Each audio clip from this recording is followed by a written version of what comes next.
what the scripture says. The scripture says that these people are greater than us, right? So let's get to it. So it's Canaanites in the midst of the Hebrew nation. So we got some Canaanites, and they're posing as Israelites, but they're really Canaanites. So let's get going. So this is the true understanding behind you. Are you what your father is? The doctrine of the biracials. This is the doctrine of the biracials because they want to say that you are what your father is, but that's not true. Are you truly what your father is? When does that ever, when does it ever stop? That's the question that we do have to ask ourselves. And they have to acknowledge the fact that women do have a seed. You can't ignore the woman. We play a very, very important role in the development of the children. Remember, we have these children for 9 months. Okay, we carry them. So here we go. This is the biblical acknowledgement of the woman's seed. It says in Genesis 3:15, and I will put enmity between you and the woman, and between your seed and her seed. He shall bruise your heel, and you shall bruise his heel. So right here, you see it says her seed. The woman has a seed. So this whole thing about you are what your father is, no, because the woman has a seed. The woman's genetics, the genetic code is the woman's seed. Let's keep going. So that was the biblical acknowledgement. This is the scientific acknowledgement. The woman's seed, the mitochondria DNA. Yes, the woman's seed is called the mitochondria DNA. What is the mitochondria DNA? Glad you asked. The mitochondria DNA is the small circular chromosome found inside the mitochondria. Now, these organelles are found in all eukaryotic cells and are the powerhouse of the cells. Yes, women out there, my sisters out there, your DNA, which is exclusively passed, the mitochondria is exclusively passed from the mother to the offspring. Our DNA is what powers the cell.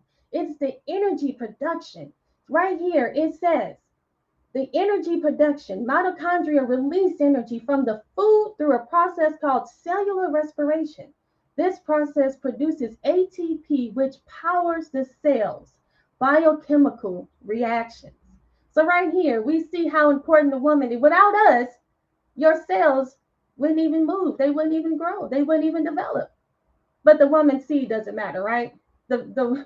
They say only the father it matters, correct? And that's not true. You are what your father is. No, you are what your mother and your father is, according to the Bible and also according to science. And we're going to continue on with that.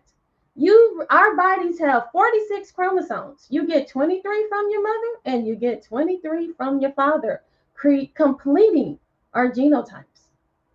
I have some information here. If you guys want to come back and watch it, rewatch the video and reread the sources, please do. But right here, you see we have 46 chromosomes and you get 23 from the mother and 23 from the father. So what the Most High did was he made sure that we were combined, both of us. You can't do it without the mother and you cannot do it without the father. So let's take here. Is the black gene truly dominant? Is it really dominant? Everybody always talks about how the black gene is dominant. So right here we have Drake and his father, right? So let's see how this breaks down, okay? So this is Drake when he was younger and his mother.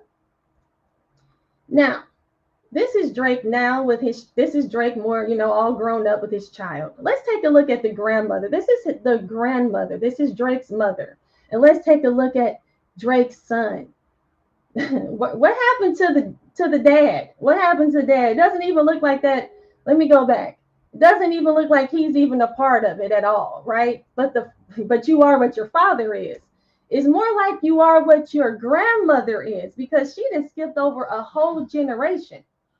And look at how this child is. This child is no longer black. This child is biracial. No longer black. This child is biracial. And there's nothing wrong with that. I just want to make sure people understand there's nothing wrong with being biracial. I'm building a picture here. Go ahead. So Queen, yes. You teaching basically right now what you're teaching is breeding in, breeding out. That's right. That's exactly what the bloodline. Okay. That's what I'm teaching. Breeding in and breeding out. When do you breed out? How long does it take? How many generations does it take before we get to the point of you no longer being an Israelite, right? That's the whole purpose of this. I'm building to that. Thank you for noticing, Sharsham. Let's go. Now, here we have recent. You see his son down there with grandma. You guys tell me what you think.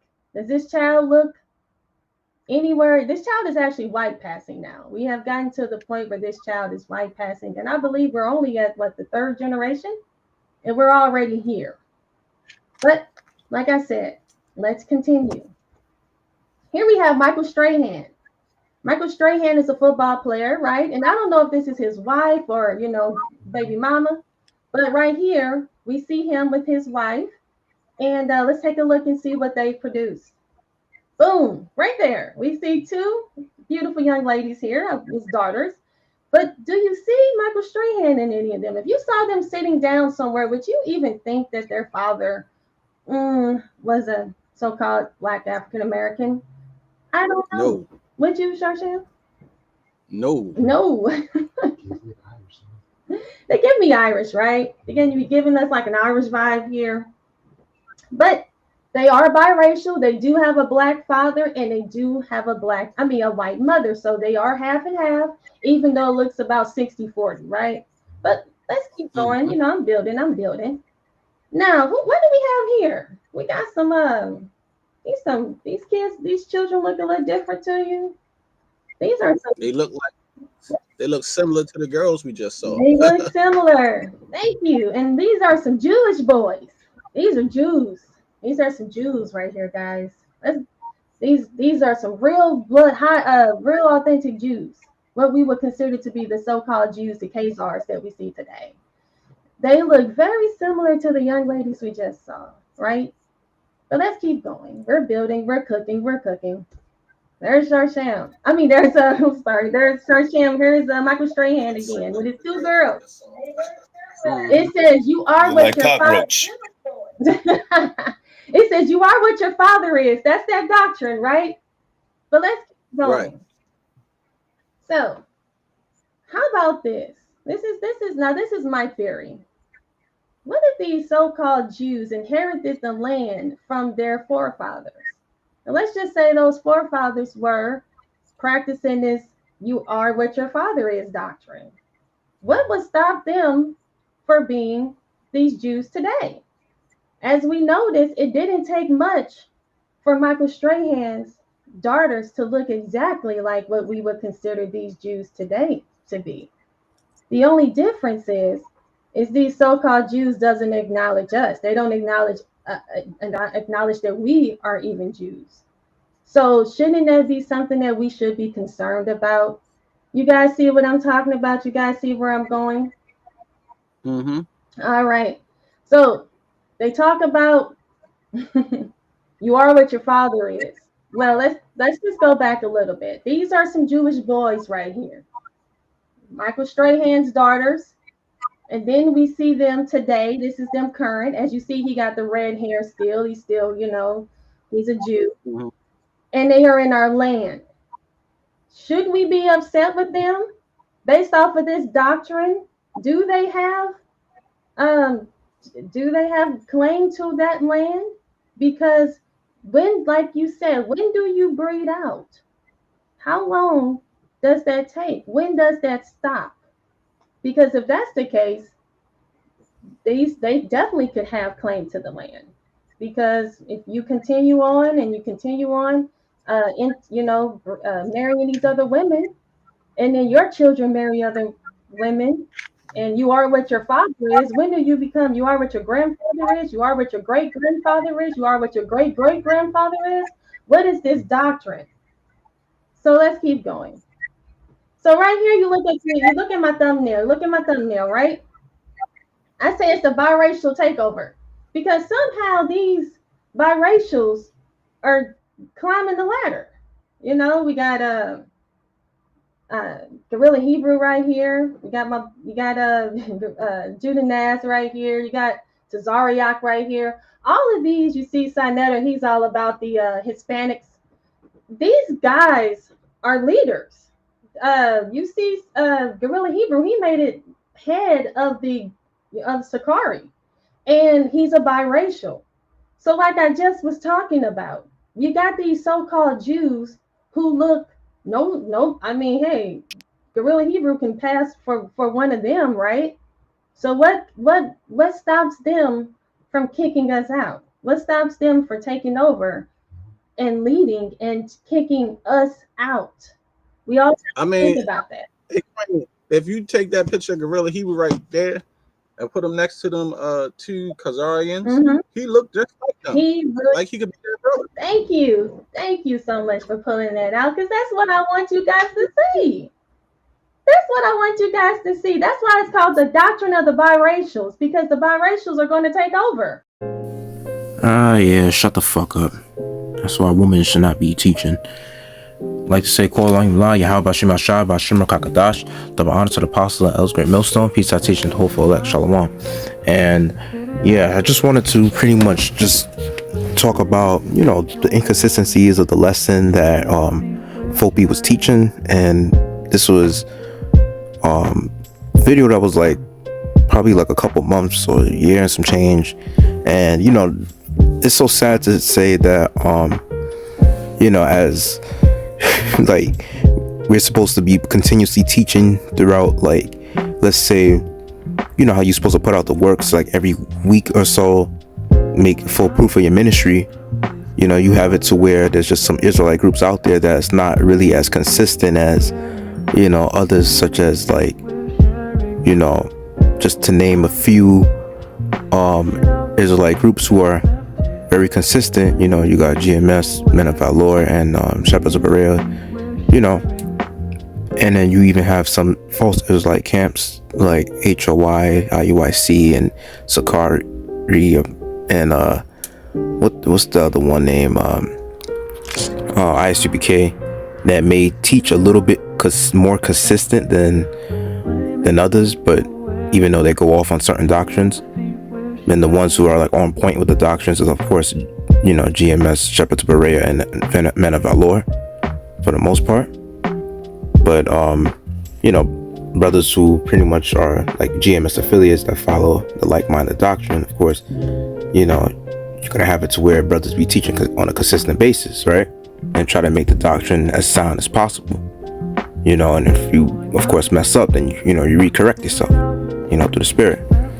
But other than that, I just wanted to, just pretty much, speak my piece on the fact that how, like, Fope now, on the other hand, only the Most High knows when was the last time they went out. And, you could actually count when you, let's say, look through and scroll through their videos, you could count how many times they've been out there for the most part, or how many videos they was out there, prophesying on the street corners, right? And it's sad to say that it's almost been a year since they posted a video. I like how they do they shit talking about other camps and gossiping debate videos where they be, have a whole little community hub, like live streaming on YouTube or some shit, where they pretty much like huddling all up in the video group chat and they speaking a bullshit, pretty much debating and talking that nonsense, what I mean? And probably the only thing that they're gonna say that's slightly right is, about the fact that, of course, you're Israelite and all that, good stuff. But then it's like just mad nonsense that they pushing out there when they teaching about, different damnable heresies and wayward doctrines. And especially the fact that, they're teaching about this whole black, bullshit, which, they tying in the, the whole black nonsense. You got these, because if I'm not mistaken, they, associate themselves like the Yah Israelites, the same bullshit, like, where they believe that it's, amongst your people that you're considered black when you don't have, let's say, a parent of another nation or so. So if one of your parents, even if it's your mother, that's another nation, and the kid end up coming out looking like, let's say, another nation, that kid is considered, to them, that kid is considered a heathen, because it looks and appears to be a heathen, even though the father is an Israelite. You know what I mean? Shit like that, which they're going way the hell off on, because they consider that kid biracial. So now they're saying that if the kid is biracial, and let's say that kid appears to be more like a heathen, you know, they're gonna go off by the outward appearance, these punk ass, y'all Israelites. And, you know, they believe that, because they go off of the fact that in the scripture, like in the Bible, then the Zondervan, Bible, that there's a part where it says that how the,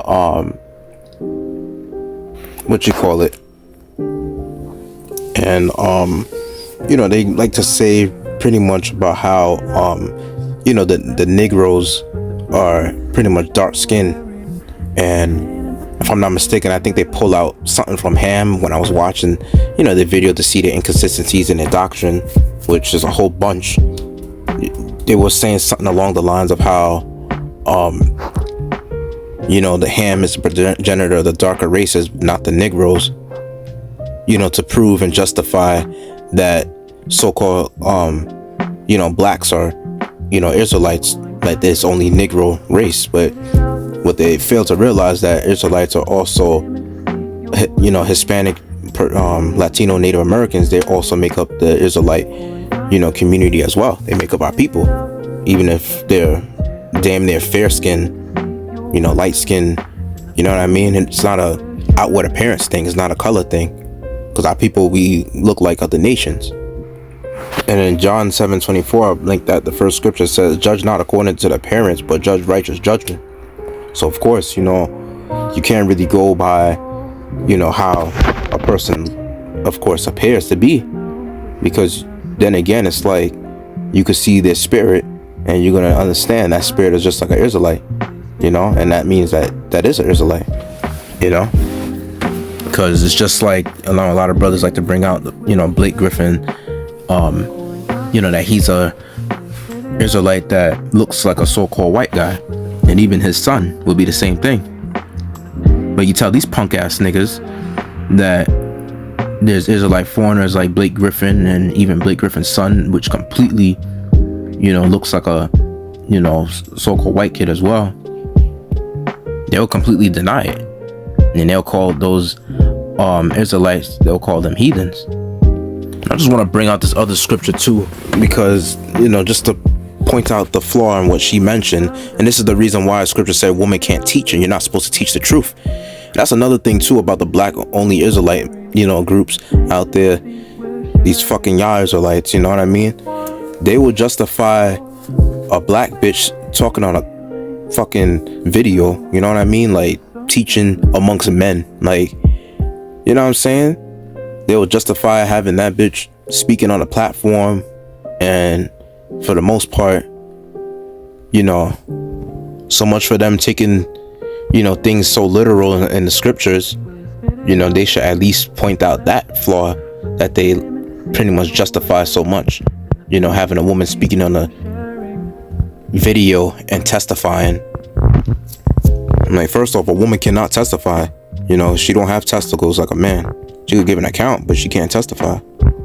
And I'm not gonna lie, a lot of you fucking punk ass niggas that, just all y'all pretty much in the Israelite community that, are considered as Yah Israelites that follow the black only Israelite bullshit. A lot of y'all are just a bunch of simps, all y'all, for the most part. If you justify having a black woman speaking on a comment board, then speaking in the video for the most part, over a Israelite foreigner that's teaching the truth, that's considered to be a man. And the funny thing is, you have Israelite foreigners that's in the truth doing the works way more than you punk ass Yah Israelites. Yah Israelites are carnal and full of shit, because all y'all do is things after your own flesh. And ain't the fucking leader of what, of Fope, this nigga didn't he just quit on his whole group? You know what I mean? Like, and he doing videos once in a blue moon. Anyway, let me just bring out this scripture right here in Genesis chapter 3 verse 15. You know, which of course she completely, like, you know, fucked up the whole breakdown of the scripture, because she claimed that a woman have seed, taking things too literal, when, you know, of course, this a proper way that it's supposed to be broken down. Because not all the time when you see woman in the Bible, not all the time it's referring to an actual woman. Sometimes the Lord, you know, he uses metaphors, and in this sense the metaphor is about Israel. And it says in Genesis chapter 3 verse 15, it says, and I will put enmity between thee and the woman, and between thy seed and her seed. It shall bruise thy head, and thou shalt bruise his heel. So that word, you know, woman, of course, in that sense, the metaphor will be, you know, the nation Israel, because scriptures say, you know, that you know, when it's coming to the nation of Israel, in other words, the daughter of Zion, that's another alias for Israel, or even Jerusalem. But Jeremiah 6:2 says, I have likened the daughter of Zion to a comely and delicate woman. Right, so, you know, first off, like, we are considered as the Most High's woman, you know, the nation Israel, starting with the men, you know, because that's who the Most High call. You know, the Most High, you know, of course, like Yasharahla is our head. So we're bid to the marriage, you know, through, you know, the bridegroom, which is Yasharahla. And the serpent, that is pretty much Esau, right? Because the serpent is a slanderer, you know, and Esau is that same, you know, serpent in the garden. And that enmity, that word means hatred. So when the Lord put enmity between the woman and between the serpent, that enmity is going to that animosity, you know, because scriptures say that how, you know, Esau has a perpetual hatred for our people. And it says the part where it says, it shall bruise thy head and thou shalt bruise his heel. You know, Psalm 68 verse 21 goes into how, you know, but Yahweh shall wound the head of his enemies, and the hairy scalp of such as one goeth on still in his trespasses. You know, so that's a part of it right there. And another scripture that corresponds with that is Habakkuk chapter 3, and it starts at verse 12. It says, though thou didst march through the land in the indignation, thou didst thrust the heathen in anger. Thou wentest forth for the salvation of thy people, even for the salvation with thine anointed. Thou woundest the head out of the house of the wicked, by the discovering the foundation unto the neck. Salah. So right there, that's showing you that, you know, the Most High pretty much is going to wound the head of the wicked. And how he's going to wound the head of the wicked, well, I got news for you.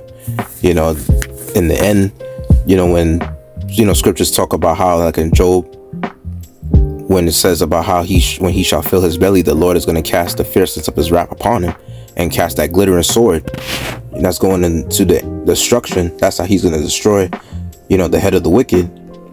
You know, because Esau ain't destroyed yet, you know what I mean? His kingdom is still thriving, his kingdom is still standing, even though it's coming down, you know, and you're seeing the downfall of his kingdom little by little. But ultimately, you know, when the Most High has that last, you know, trump of Jacob's trouble, like the last wave of it, which will be the missiles, you know, the nuclear holocaust, so to say, he's going to have his chariots, and he's going to even, you know, have it to where his angels are going to lead the missiles, you know, destroy the wicked, you know, according, you know, to the book of Joel and the book of Job, you know, Jeremiah 50 and 51, going into destruction of Babylon. And, you know, the people that's mentioned, of course, in, you know, the salvation of thy people, that's talking about Israel, because this is what it's all about. And, for salvation with thine anointed, mainly the elect. You know what I mean? Because that's what the main story is about, because that's who the Lord's going to really save. And then once, he saves his elect, so he's going to destroy, the head of the wicked, which is Esau. And whatever's left of them that survived, which of course will be the, the upper class elites, they'll be, they have their ass in slavery as the first fruits, same thing as the other nations as well, whoever's left of them. And in the part where it says something about bruising the heel, in Jeremiah 30 verse 12, because I know Genesis 3:15 said about how, the serpent is going to bruise our heel, and of course the bruises that they gave the nation of Israel was throughout captivity. And Jeremiah 30:12 says, for thus saith the Lord, thy bruise is incurable, thy wound is grievous. There is none to plead thy cause, that thou mayest be bound up. Thou hast no healing medicines. All thy lovers have forgotten thee. They seek thee not. For I have wounded thee with the wound of an enemy, with the chastisement of a cruel one, for the multitude of thine iniquity, because thy sins were increased. Yeah. And, eventually he's going to go on to saying, like, down the verse is going to mention about how, the Lord is going to return, the favor to these other nations, mainly Esau, and all of them that afflicted us, they will be pretty much afflicted, which he's gonna return the same reward that they given us. He's gonna return it on their head, because they put us in captivity, they violated us, they did so much to us to where, our people are still feeling the effects of slavery to this day. Even after slavery, with the whole segregation, they were fucking with us and doing all type of shit to us, and they're gonna pay for that. So the bruises that Esau has given us to our heel, as the scriptures on Jeremiah 3:15 about the nation of Israel having the bruises on the heel, that's going into all the captivities and the affliction that they've been putting on our people, even to this day, and then the bruises that we're suffering, like scripture saying in Isaiah the 1st chapter, that the whole head is sick. It's to the point where the Lord only needs to save the remnant, and that's who he's planning on saving, and he ain't gonna save the whole nation of Israel. And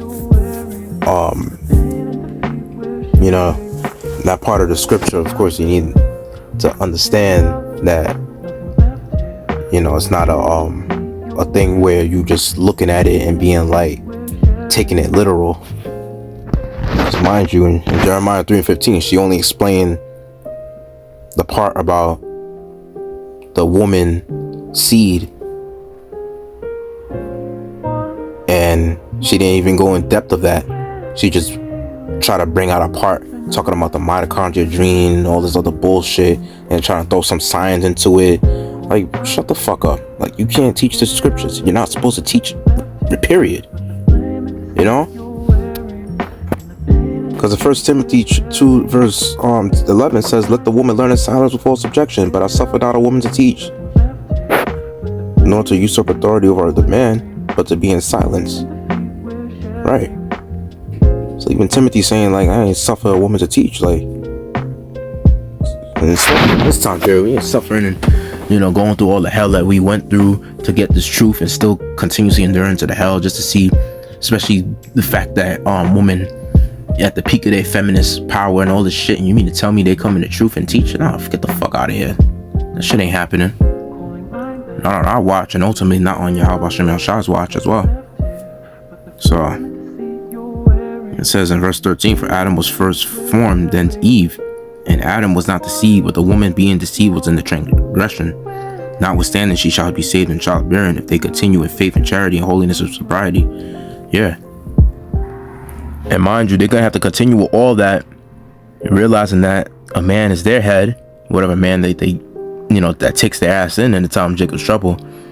And ultimately, they're gonna have to allow that man to have multiple women, and they're gonna have to cook and clean and do all the household chores for that man with the sister wives, and watch that man getting down, getting action with the other sister wives, and they're gonna have to do that all in flesh and continue with holiness, with sobriety and faith and charity, and and so forth.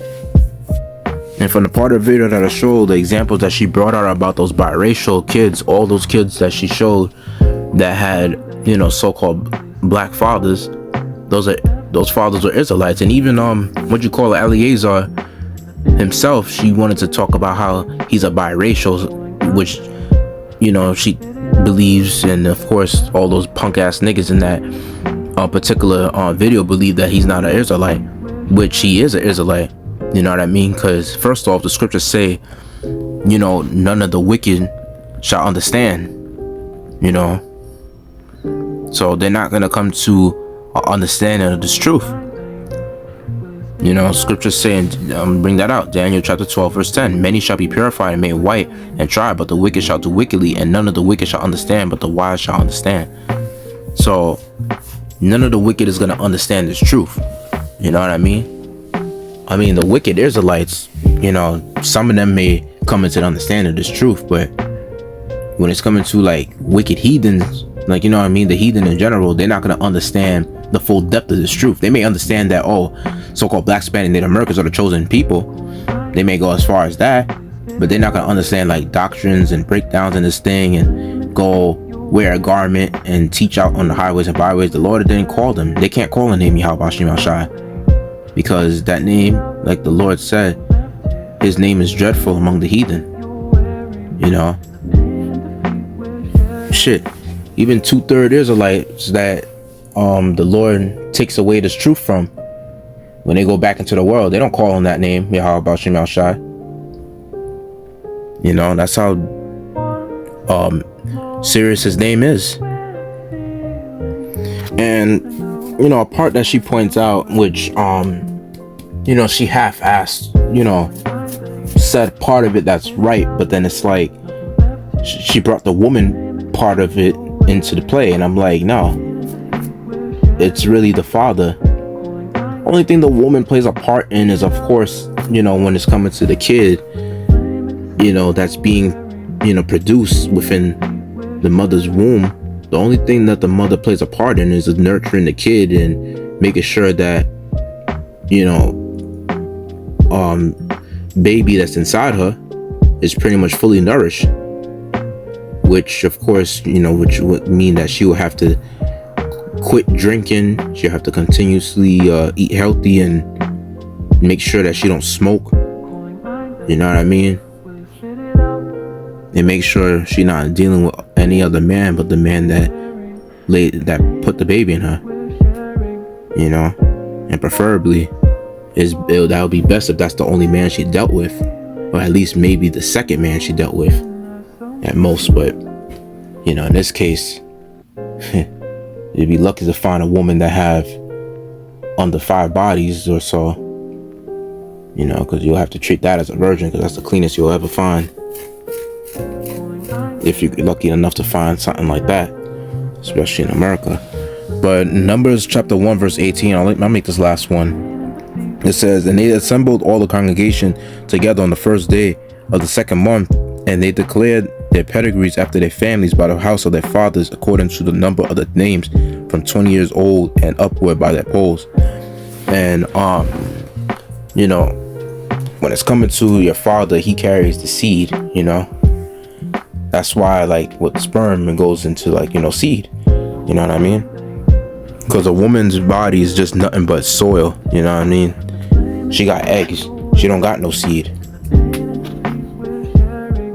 And even when the man fertilizes her eggs and pretty much, pumps a baby in her, even the placenta belongs to the man too. So therefore, like brothers be saying, women should not be teaching this truth, because just bring nothing but confusion. The scriptures say a woman is clamorous, she's simple and knoweth nothing. You know, you talk out your ass, you watch a few videos and all this shit, and then here it is, you think you know, something because you have a bunch of simp ass niggas that will go on a comment board and, you know, vouching for you to talk and, you know, pure nonsense. So with that, I hope I made lesson edifying. I'd like to give all glory, praise, and honor to Adonai Yahweh, B'Hashem Shamallah, Yahweh Shai, B'Hashem Rakakadash, the honest apostle, Elsewhere Millstone, peace, citation, hopeful elect. Shalom.